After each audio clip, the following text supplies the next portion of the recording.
बे अर खामनानै सेवहांगार जानाय न'आ जाबाय चिरां जिल्लानि फाथाबारि VCDC सिंनि दाउखाबाहा गामिनि थागिरि हांगामा बसुमतारी आरो लान्थि बसुमतारीनि न'।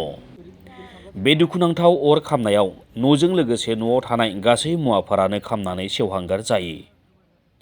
हांगामा बसुमतारीनि बिसि लान्थि बसुमतारीया फोरमायनाय बायदियैब्ला न' खाथियाव हाग्रा सावनायानो अरा न'आवबो नांफैनानै न'खौ खामजोबो।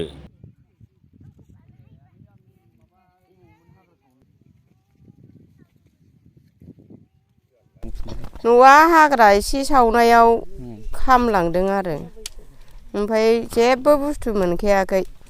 भटार आइ कार्ड गासिबो पेन कार्डनो ओमफ्राय आरो गथ'नि जोनोम सार्टिफिकेट स्कुलनि लेखा फिसाजोनि गाननाय जोमनाय गासिबो आंनिबो जेबो बुथुमाखै। ओमफ्राय फैसाबो दंमोन अमा फाननायनि 2500 बेबो गैया खामजोबदों। माइरं माइ खामजोबदों। माइआ 8 मनसो जागौमोन। बे दुखुनांथाव जाथायनि खौरां मोननानै फाथाबारि VCDCनि मासिगिरि निर्मल नार्जारिया खौरां लाहोयो आरो दुखुथिया न'खरखौ मदद खालामो।